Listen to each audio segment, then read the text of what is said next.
Hello à tous, dans ce cours on va parler des différents types de variables qui existent en JavaScript. Donc dans le cours précédent je vous avais montré cette ligne là dans laquelle on avait créé une variable qu'on avait appelée name et dans laquelle on avait mis la valeur John. J'avais écrit John entre guillemets. Pourquoi? Parce que je voulais que John ça soit une variable de type string. String en bon français ça veut dire chaîne de caractères. Ça veut dire une suite de caractères. Donc là, les caractères J-O-H-N. Donc, bon, moi, dans ce cours, je vais utiliser le mot string, c'est plus simple. Ok, donc, un autre type de variable qui existe, c'est les nombres. Number, en anglais. Par exemple, on va créer un nombre. On va appeler cette variable x et on va mettre la valeur dedans de 12. Console log 12. Vous voyez que jusqu'à présent, par exemple, John, il était écrit en noir. C'est quoi? Je vais augmenter un peu la taille. Pour augmenter la taille de votre éditeur de code, il suffit d'appuyer sur CTRL plus pour la diminuer, CTRL moins. La même chose pour le Chrome. Vous voyez, j'augmente un peu la taille pour qu'on voit mieux. Ok, donc là maintenant j'ai créé ma variable x dans laquelle j'ai mis 12. Si je fais console log de 12, ce que je veux vous montrer, c'est que jusqu'à présent la console elle imprimait les choses en noir. Mais comme là il s'agit d'un nombre, voilà, attendez. Il me l'écrit en bleu. Parce qu'il sait différencier les différents types de variables. Ok, donc les nombres, ils peuvent être des entiers, comme on a par exemple 12. Ils peuvent être aussi également décimaux. C'est-à-dire que je veux créer un Y dans lequel je vais mettre 25,63. Ok, j'ai créé un nombre décimal dans Y. Donc, si je fais console log de Y, il va m'écrire 25,63.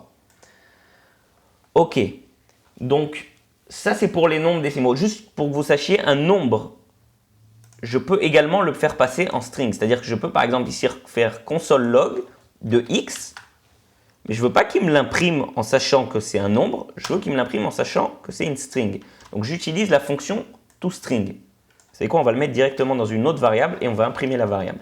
On va faire var x toString, dans laquelle on va mettre la valeur de la variable x, mais je vais utiliser la fonction toString et je vais imprimer à l'écran mon x toString. 12. Et vous voyez qu'il l'a écrit en noir. Or, si j'avais écrit juste le x et pas la variable x toString, pardon, il me l'écrit, enfin, j'ai fait une petite erreur. Ok, j'ai enlevé le x d'ici, pardon, voilà. Il me l'écrit en bleu. Ok, donc on peut faire passer une variable qui était un nombre et la faire devenir une string à partir d'un nombre. Maintenant, on va parler aussi un peu des strings. Donc, ce qu'on avait vu avant, on va reprendre le même exemple. C'était var, on avait créé une variable qu'on a appelée name et dedans on a mis la valeur John. Comment j'ai défini que ça sera une string? Tout simplement parce que je l'ai écrit entre guillemets.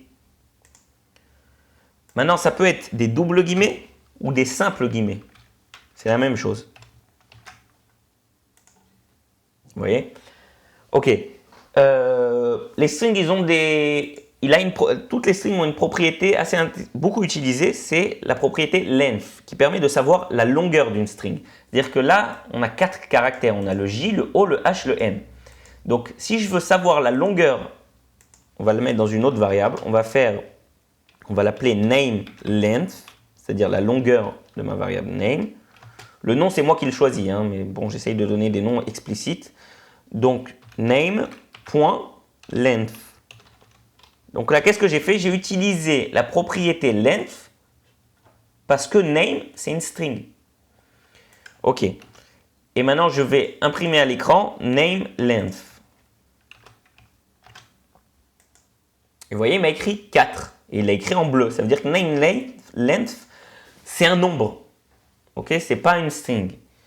D'autres choses qu'on peut faire aussi des conversions. C'est-à-dire que si par exemple là j'avais mis, on va revenir x string, on va créer la string à partir du chiffre 12. Et là, maintenant, je vais dire, je ne le veux plus en string, mais je le veux en nombre. Donc, on va l'appeler xNumber. Et ce qu'on peut utiliser comme fonction, c'est une fonction qui s'appelle parseInt. Si on l'utilise sur le xString, c'est-à-dire qu'il va prendre notre string et il va la convertir en int. Int, c'est integer, c'est une sorte de nombre, c'est des nombres entiers. Donc là, maintenant, j'imprime à l'écran mon xNumber. Et donc là, il m'écrit 12 en bleu pour me spécifier que c'était un nombre. Si j'avais fait la même chose avec xString, il m'écrit 12, mais en noir. Ok. Maintenant, si j'avais par exemple une string avec un chiffre qui n'était pas un chiffre entier, et que j'avais laissé le parseInt, je vais remettre xNumber ici dedans, qu'est-ce qui se serait passé? Eh bien, j'aurais eu toujours le chiffre 12 et non le chiffre 12,63. C'est-à-dire que le décimal, là, c'est perdu dans l'histoire. Donc, si je veux garder mes décimales, j'utilise la fonction qui s'appelle parseFloat. Et là, je vais imprimer avec parseFloat, vous voyez, et maintenant, il y a écrit 12,63. Ok. On va créer une nouvelle string. On va l'appeler myString. Dedans, on va écrire Hello John. J'aimerais vous montrer comment plusieurs fonctions assez utilisées avec les strings. La première, c'est une fonction qui permet de retrouver la place, c'est-à-dire la position d'une sous-string dans une string plus grande. Je m'explique. Si par exemple, je veux savoir à quelle position est le mot John dans cette string-là, comment je vais faire ça? Je vais faire position est égal à myString. Et là, je vais faire index of le mot John. Donc là, qu'est-ce que ça va me faire ça? Ça va aller sur myString et ça va me retourner l'index de John dans myString. C'est-à-dire que son index, si ça, on commence à partir de 0, c'est 0, 1, 2, 3, 4, 5, 6. Le mot John se trouve en 6e position. Donc, on va imprimer position. Et vous voyez, il m'a imprimé le 6. Ok. Des autres fonctions utilisées, c'est par exemple replace aussi. Je peux utiliser replace. Je vais remplacer dans string le mot John par le mot Tim. Ok, on va diminuer pour que ça tienne sur une ligne. Et là, je ne vais pas faire myString parce que là, par contre, ce que je vais obtenir, ce n'est pas un nombre qui correspond à la position, c'est une nouvelle string. Donc, on va l'appeler myNewString.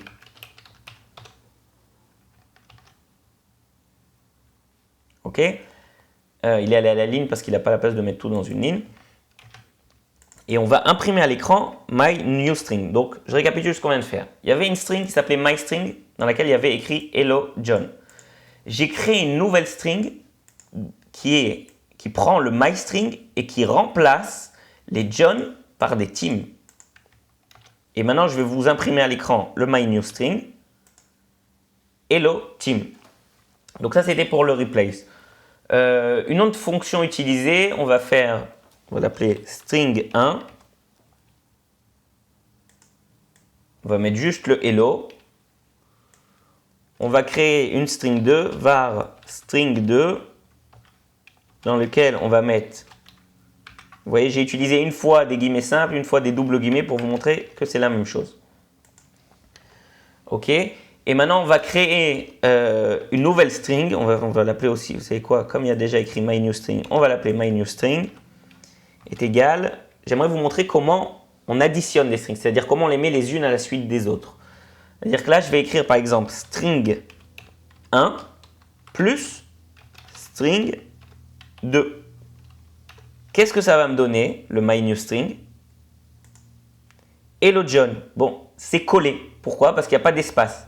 Si j'avais voulu mettre un espace, je peux rajouter encore un plus ici et mettre une string directement ici. Et là, j'ai mis une string avec un espace. Donc, il y aura le string 1 auquel je mets un espace et le string 2. Vous voyez? Et là, maintenant, j'ai mon espace au milieu. Donc voilà, on vient de faire un peu connaissance avec les numbers et les strings.